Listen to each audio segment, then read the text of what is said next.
Bonjour à tous et bienvenue sur ces nouvelles vidéos de maths sur les séries et les suites infinies. Si vous aimez notre contenu, n'oubliez pas de vous abonner, de liker la vidéo et bon visionnage! Pour pouvoir expliquer ce qu'est une série infinie, nous allons prendre un exemple. Prenons un jeu de 10 cartes, le nombre de cartes n'est pas important mais on va prendre 10 cartes pour que ça soit plus simple, et faisons glisser la première carte de la pile. Jusqu'où pouvons-nous la faire glisser sans qu'elle tombe? Ou, pour le dire différemment, de quelle longueur peut-elle surplomber le reste du paquet? La réponse, évidente, est d'une demi-carte, comme vous pouvez le voir ici. Si vous la poussez au-delà de cette limite, elle tombe.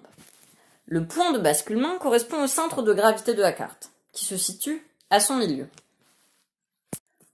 Allons un peu plus loin maintenant.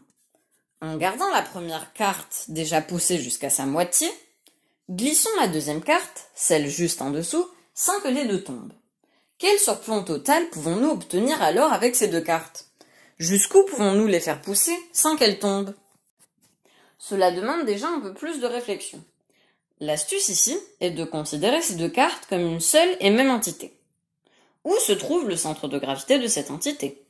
Eh bien, à la moitié de la longueur de l'entité. Vu que l'entité mesure une carte, la seconde qui est en bas, et le surplomb de la première carte qui est égal à 1/2, l'entité mesure donc une carte et demie, et la moitié de l'entité est de 3/4. Donc, le surplomb global qui a été rajouté par la première carte et la seconde carte est donc égal à 3/4.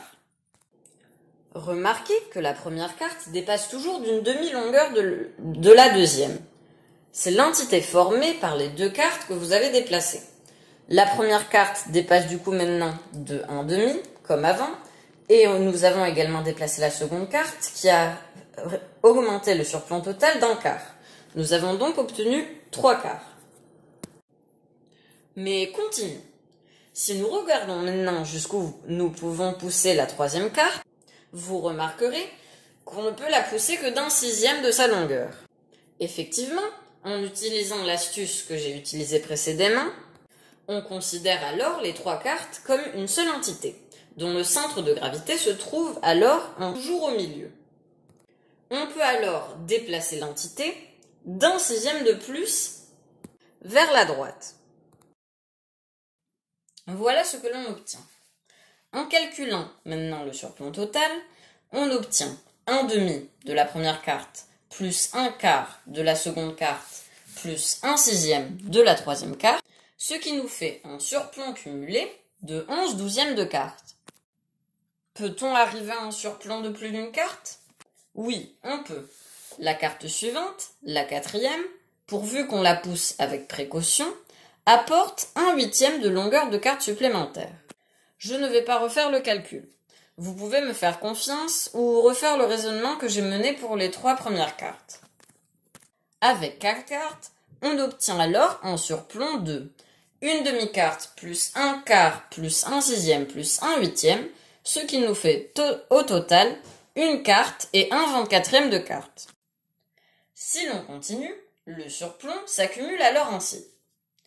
1/2 plus 1/4 plus 1/6, etc. jusqu'à plus 1/20 pour les 9 cartes poussées vers l'avant. Inutile de pousser la 10e carte qui est tout en bas, ce qui nous donne un peu moins d'une carte et demie, ou en fait un peu plus de 1,46 cartes. Voilà alors le surplomb. D'accord, mais à quoi cela nous sert-il? Une chose que les mathématiciens aiment faire, et qu'ils trouvent particulièrement fructueuse, est l'extrapolation. Partir des hypothèses d'un problème et les étendre pour couvrir un domaine plus large. C'est ce que nous allons faire ici. J'ai supposé dans le problème ci-dessus que l'on travaillait avec 10 cartes. Nous avons vu que l'on pouvait obtenir un surplomb cumulé d'un peu moins d'une carte et 1/2. Mais pourquoi nous limiter à 10 cartes? Et si nous en avions plus? 100 cartes, 1 million, 1 milliard? Et si nous en avions un nombre illimité? Quel est le plus grand surplomb que nous pourrions atteindre? D'abord, regardons la formule que nous avons obtenue. Avec 10 cartes, le surplomb total était de 1/2 plus 1/4 plus 1/10, etc. jusqu'à plus 1/20. tous les dénominateurs étant pairs, je peux donc factoriser. En factorisant, en mettant en demi un facteur, on peut réécrire l'expression juste avant de cette façon. Si l'on avait 5 cartes, on obtiendrait l'expression ci-dessus, et avec 1 milliard de cartes, cette expression-là. Ça fait pas mal de calculs, mais les mathématiciens ont des raccourcis pour ce genre de choses. Et je peux vous dire, en toute confiance, que le surplomb total avec 100 cartes est tout juste inférieur à 2,588 et pour 1 milliard de cartes, juste au-dessus de 14,104. Ces nombres sont doublement surprenants. Première surprise, on peut obtenir un surplomb de plus de 14 cartes complètes, même s'il faut plus de 1 milliard de cartes pour y arriver. 14 longueurs de cartes, c'est plus d'1,20 m, avec des cartes à jouer standard qui font une dizaine de centimètres. Mais quand on y pense, ces nombres ne sont pas très grands. Passer de 10 à 100 cartes n'apportait qu'un peu plus d'une carte de surplomb supplémentaire. Puis en allant jusqu'à 1 milliard, une pile d'1 milliard de cartes à jouer standard irait quasiment jusqu'à la Lune, on n'obtient que 12 longueurs de cartes supplémentaires. Et si nous avions un nombre illimité de cartes, quel serait le surplomb maximal que l'on pourrait obtenir? La réponse, remarquable, c'est qu'il n'y a pas de limite. Avec suffisamment de cartes, on peut obtenir un surplomb de n'importe quelle taille. Vous voulez 100 longueurs de cartes? Il vous faudrait environ 405 billions, 709 milliards, 150 millions, 12 198 milliards de milliards de milliards de milliards de milliards de milliards de cartes, une pile dont la taille dépasserait de très très loin les limites de l'univers connu, mais vous pourrez l'obtenir. Avec suffisamment de cartes, vous pouvez obtenir des surplombs toujours plus grands, aussi grands que vous le voulez, si vous êtes prêt à utiliser un nombre inimaginable de cartes. Un surplomb d'1 million de cartes? Pas de problème, mais le nombre de cartes qu'il vous faut maintenant est si grand qu'il remplirait à lui seul un livre de taille honorable. Il comporte 868 589 chiffres. Le point important de ce que nous avons vu précédemment est l'expression entre parenthèses. 1 plus 1 demi, plus 1 tiers, plus 1 quart, plus 1 cinquième, ainsi de suite. C'est ce que les mathématiciens appellent une série. Voilà notre fameuse série. Une série est une somme de termes continuant indéfiniment, dans laquelle les termes suivent une sorte de logique.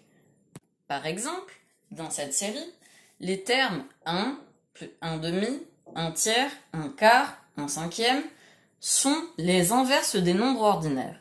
1, 2, 3, 4, 5. La série 1 plus 1 demi plus 1 tiers, ainsi de suite, a suffisamment d'importance pour que les mathématiciens lui aient donné un nom. La série harmonique. Ce que j'ai fait avant revient à ceci. En additionnant suffisamment de termes de la série harmonique, vous pouvez obtenir un total aussi grand que vous le désirez. La somme n'a pas de limite. Une manière grossière mais populaire et expressive de le dire, la somme de la série harmonique est infinie. Les mathématiciens bien élevés ont tendance à renâcler devant ce genre d'expression. Mais du moment qu'on en comprend la signification, elles sont tout à fait acceptables. Leonhard Euler, dont je parlerai plus tard, est l'un des 6 plus grands mathématiciens qui ait jamais été, et il les utilisait tout le temps, de manière très fructueuse. Néanmoins, le bon terme mathématique est la série harmonique diverge, et que j'utiliserai pendant toutes ces vidéos. Enfin, je dis ça, mais est-ce que je peux le prouver? Chacun sait qu'en mathématiques, tout résultat doit être démontré de manière logique. Nous avons le résultat suivant. La série harmonique diverge. Comment le prouve-t-on? La preuve est en fait plutôt simple et ne requiert rien de plus que de l'arithmétique ordinaire. Elle a été donnée à la fin du Moyen-Âge par un érudit français, Nicole d'Oresme, au XIVe siècle.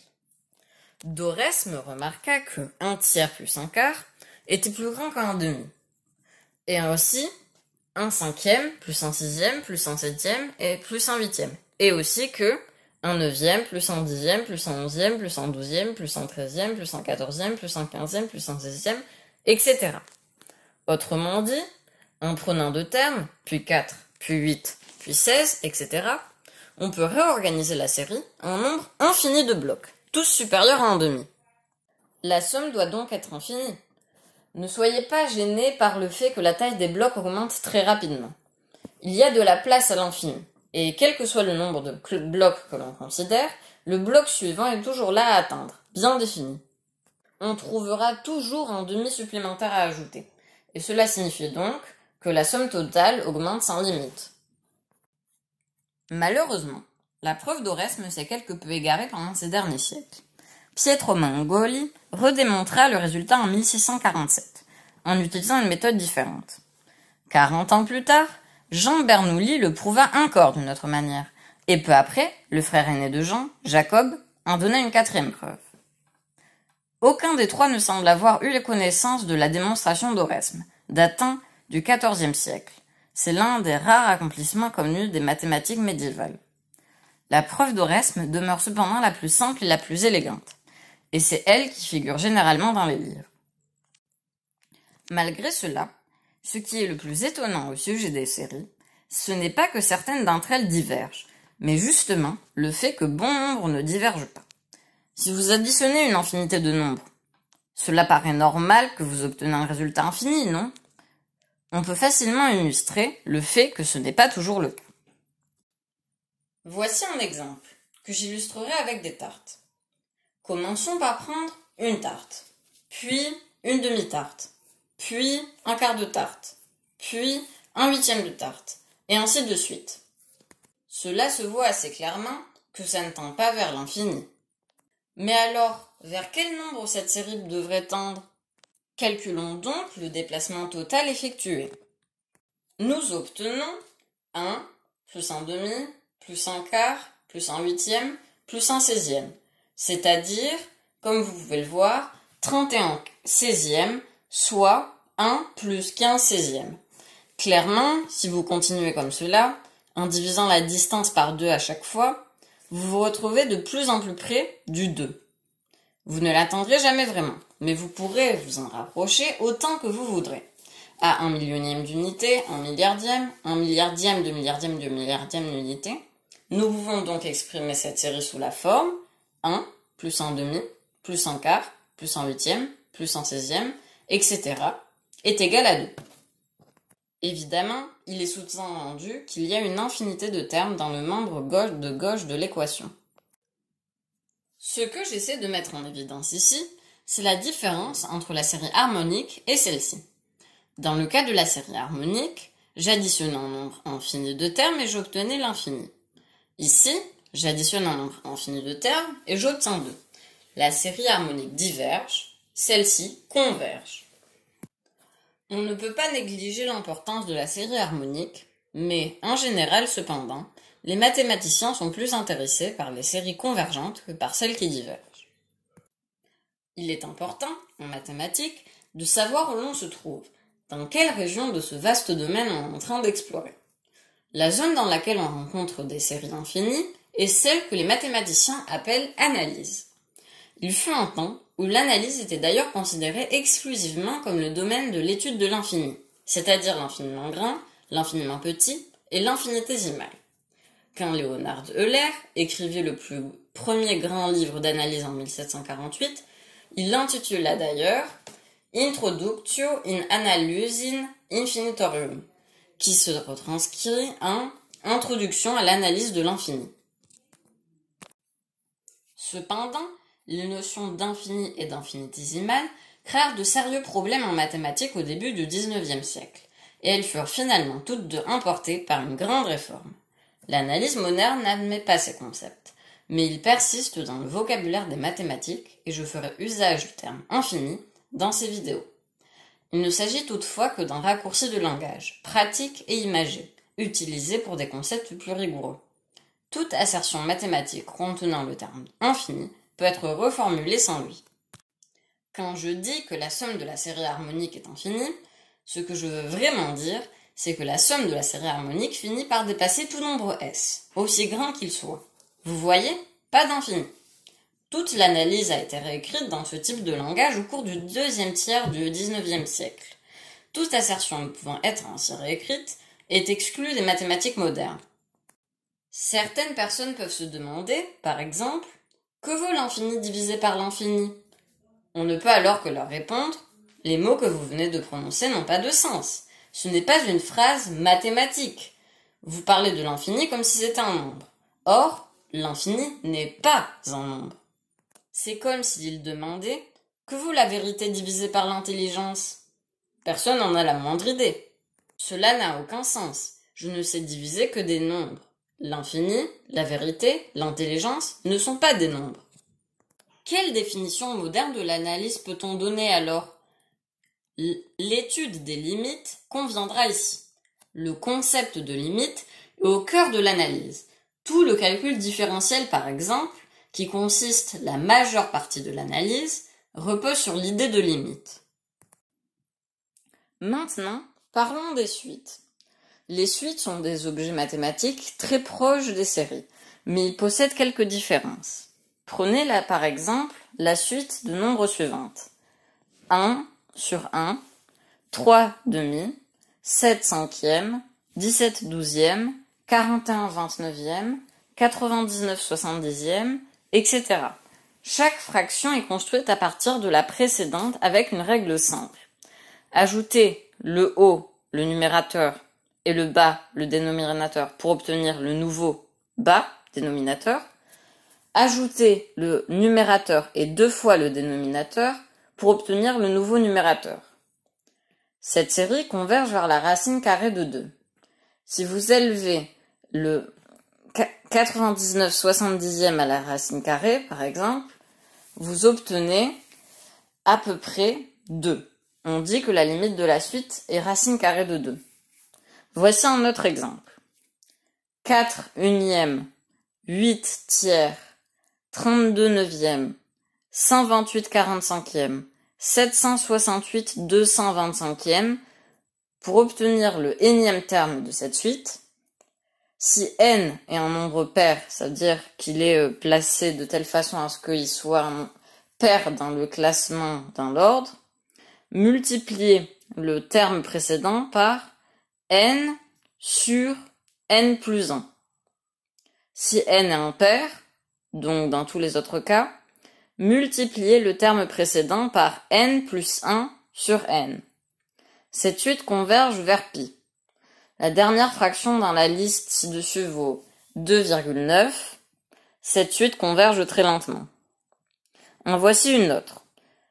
1 puissance 1, 1 plus 1 demi puissance 2, 1 plus 1 tiers puissance 3, 1 plus 1 quart puissance 4, 1 plus 1 cinquième puissance 5, etc. Si vous voulez calculer, les termes valent 1, 2 plus 1 quart, 2 plus 10 27e, 2 plus 113 256e, 2 plus 1526 3125e, une suite qui converge vers un nombre proche de 2,71828. C'est un nombre très important en mathématiques. Remarquez que tous ces objets sont des suites, comme je l'ai dit précédemment, de simples chaînes de nombres séparés par des virgules. Ce ne sont pas des séries, comme ceux que nous avons parlé au début de la vidéo, dans lesquels les nombres sont additionnés les uns aux autres. Du point de vue de l'analyse, toutefois, une série n'est qu'une suite un peu déguisée, et une suite est très proche d'une série. L'assertion, la série 1 plus 1 demi, plus 1 quart, plus 1 huitième, plus 1 sixième, plus 1 32e, celle que nous avions parlé avant, converge vers 2, est équivalente mathématiquement à la suite 1. 1 demi, 1 plus 3 quarts, 1 plus 7 huitièmes, 1 plus 15 16e, etc. convergent vers 2. Le quatrième terme de la suite est la somme des 4 premiers termes de la série, et ainsi de suite. L'expression consacrée pour ce genre de suite est suite des sommes partielles.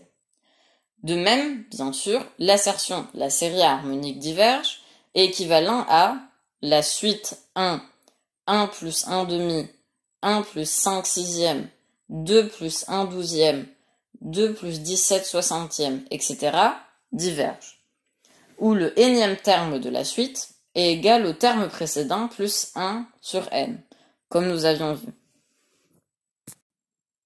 Voici donc l'analyse, l'étude des limites, de la manière dont une suite de nombres peut se rapprocher toujours plus d'un nombre limite, sans jamais vraiment l'atteindre.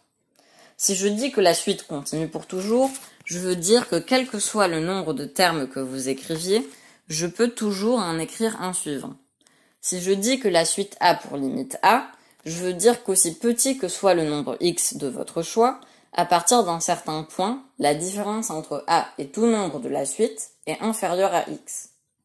Vous êtes libre de dire la suite est infinie, ou la limite du énième terme qu'un n va à l'infini de a. Du moment que vous comprenez que ce n'est qu'une manière relâchée mais pratique de parler.